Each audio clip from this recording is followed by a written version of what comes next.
Hello and welcome to NFL and Crumpets, where two stupid Englishmen dissect the latest goings on in the NFL. I'm Phillip and this is my friend Charles. You right, Phillip?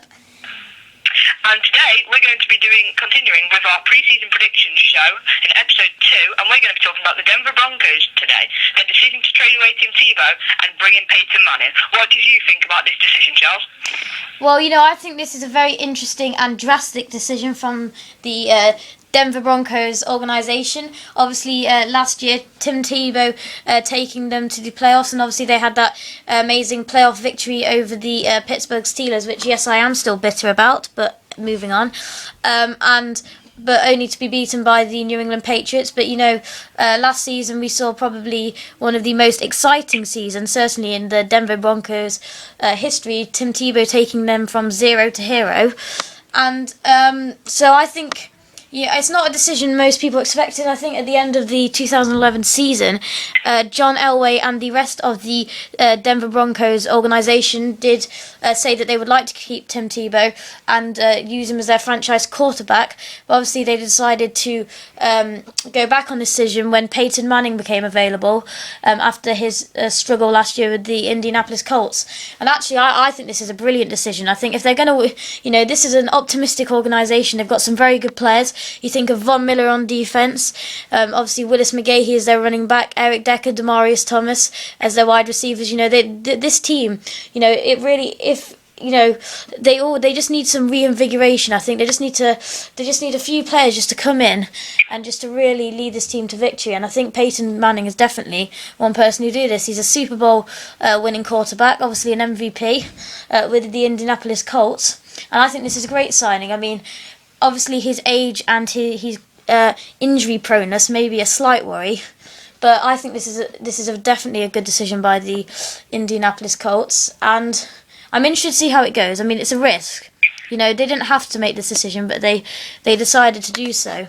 And, I think this shows optimism, I think this shows hope, and I think this shows passion on behalf of the Denver Broncos football organisation, and I'm excited to see how it goes. Obviously, it's disappointing for Tebow, but I think he'll do fine in New York, so, yeah. Yeah, and, at the end of the day, using Peyton, of course it's a risk. Will he settle in at Denver? Will he miss, his friends back at Indianapolis? Surely, he was out for most of last season, pretty much all of last season. And, that might have affected his confidence. If he comes back the first few games of the season, he may disappoint. But I think, he'll settle in over the course of the season, and we'll see, a gradual, increase of performance from the whole Broncos team over the course of the season. So, obviously, their draft, what was their, their order in the draft? Where did their first pick come? Well, they decided to take 2 second-round picks instead of 1 first-round, 1 second round. So they got they obviously had their original second round pick, and then they traded one in with the Buccaneers. And their first draft pick was a defensive tackle in Derek Wolfe, so trying to bolster their defensive line. And give players like Elvis Dumerville and Von Miller some support on the defense. Then their second choice was Brock Osweiler, who's an exciting-looking quarterback coming out of the NCAA. And I think many people felt this was a really good decision because he looks like a good prospect. Maybe not quite there yet, but a few years watching Peyton and learning from the great man himself, and you think he'll be ready to come into the NFL and make an impact when Peyton gets to his latter stages. And so I think this is a really good decision by the Broncos organisation. Then we see them draft Ronnie Hillman, who's a exciting running back.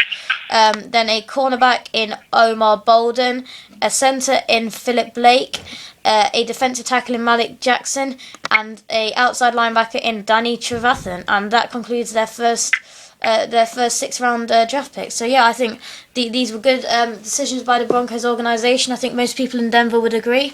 And yeah, so I think this kind of infusion of youth will do well for the Broncos. I think the only slightly interesting decision is that they didn't draft a new wide receiver early on, because many people felt that maybe just adding a bit more pace to the Denver offense and give Peyton some more weapons to work with. But obviously they're happy with what they've got there, and Demarius Thomas and Eric Decker, who wouldn't be? So yeah, I think most people in Denver will be pretty happy with how the draft went. I would say they're clearly thinking about longevity, drafting a quarterback. They're clearly, thinking about longevity, what happens when Peyton's gone. That's great for the Broncos, because if they hadn't drafted that, sure, for the next couple of seasons, we might see them near, the top end of the standings. But in a couple of, 2 or 3 seasons or whatever, whenever Peyton decides, enough's enough, at the end of the day, they are going to be, in no man's land if they don't have a decent, second quarterback. And who knows, we might even see him make a couple of starts this season. We'll just have to see what happens. Especially as I've said before, Peyton is quite injury prone, and so it wouldn't surprise anyone if he missed the season. It could, one sack and he could be gone. So I think it's definitely a good insurance policy from the Broncos. Maybe they would have liked to have drafted a wide receiver a bit further along, and maybe a quarterback further along the road, but obviously they've taken this decision, and it's an interesting one, and they're obviously not afraid, the Denver Broncos, to make big decisions. We've seen that with the Tebow and Manning situation. So yeah, I'll be interested to see how this goes, but I definitely think that they have made, in terms of all the teams in the NFL, they've probably made the most drastic changes so far over this off-season. Okay, so moving on, we're going to go through our schedule. You're going to just read out simply, the fixtures, and you're just going to say W, L, or D. We're not particularly going to comment on the fixtures, and then we'll work out, a total sort of win-loss ratio for them at the end of it. So here we go. Right, so week 1 they played the Pittsburgh Steelers, who of course are my team, and they are at home, so this is at the Mile High Stadium down in Denver, and I can't see anything but a Pittsburgh Steelers win, but obviously I'm slightly biased, so I'm going with a W. Win for me too, definitely. Okay, so 2 W's there, so that's 0 and 1, Denver Broncos. At the Atlanta Falcons, I'm sorry, but I am going for a Falcons win, so that is 0 and 2 on my part. What about you, Jack? I would agree with that. Falcons win. Okay, and now to the Houston Texans. I think they're playing home to Houston Texans. Houston not the greatest away team, so I'm going with a Denver win, 1 and 2. Yeah, same. I'm going to go with Denver for that one. Okay, 1 and 2. Oakland Raiders, home to Oakland Raiders. I'm definitely going for a Denver win. I think Peyton Manning will blitz through this Oakland secondary. 2 and 2. Yeah, 2 and 2. Same for me. Win there. Right. Now, week 5 season travel to the Patriots. Do we even need to discuss this one? I'm going with a win. New England win. 2 and 3. Okay, week 6 season at the San Diego Chargers. Obviously, a bit of turbulence in San Diego. Will Phillip Rivers stay? Will he go? But I'm going with a Denver win. So that is 3 and 3. Yeah, I'd agree with that. 3 and 3 then. Week 7's bye week. Week 8 home to the New Orleans Saints. Now this is an interesting one, but I'm going with I'm actually going with a Denver win. So that is. I would go for a Saints win on that one. So I'm 4 and 3. You're 3 and 4. Okay.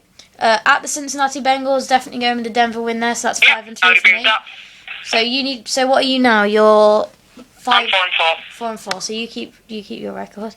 At Carolina Panthers, Peyton against Cam, but I can only see this going one way, in the shape of Peyton Manning. So I'm going for 6 and 3. Well, I will be going for a Panthers win, I think, on that one. I'm going to be a bit daring on that one, and that'll take me to 4 to 5. And now we see them home to the San Diego Chargers, so I'm going for a Denver win.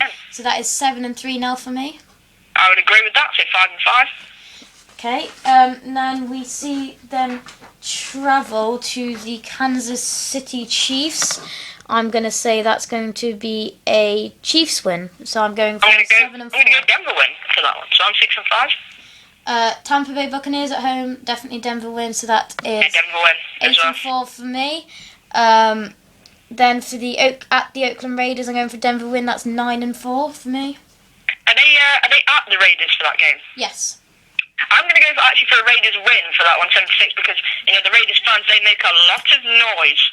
Yes, they and they can certainly really do. affect the atmosphere of the game. They certainly do in the Oakland Coliseum, and you never know. We could see Darren McFadden posting up some big yards against Von Miller and Elvis Duhamel, but I don't see it. Sorry. I believe they call the stadium the Black Hole, is it? Or the Dark Hole? They call it something along those lines, don't they? Yeah, they do. They ground share with the Oakland Athletics, so maybe ask a few Athletics fans. I mean, you see all those idiots walking around England with those A hats on for the Oakland Athletics, but they... we saw one of those today, didn't we? Yeah. I saw one of those. Moving on, at the Baltimore Ravens, sorry Denver, that is a Ravens win for me. I'd agree with that, so I get 7-7. And I am going for a 9-5. Now we see them at home to Cleveland Browns. I'm going for a Denver win. So yeah, Denver win for me too. 8-7 now. Last game of the season now. That's going to be 10-5. Then at the Kansas City Chiefs, so I'm saying that's 11-5 for me. And I would go for, again, I would go for a Broncos win on that one too. So I am up to 9-7. So we've now predicted it. If you want to predict it, you can get in touch with us at NFL and Crumpets at gmail.com. Also, hopefully, we're going to be on Twitter soon. Also, leave us your comments and please like or dislike if you choose to do so. So we clearly both agree on one thing, and that is that they will be making the playoffs this year. Yeah, we both agree they're going for a positive record, probably a playoff place with both those records. And yeah, so we again apologise for any mistakes. We are new to the business, but hopefully we will iron out these mistakes as we carry on through the podcasting journey. And so we will be back with some more pre-season predictions. So thank you very much. Thank you very much, and bye from me, Phillip, and him, Charles.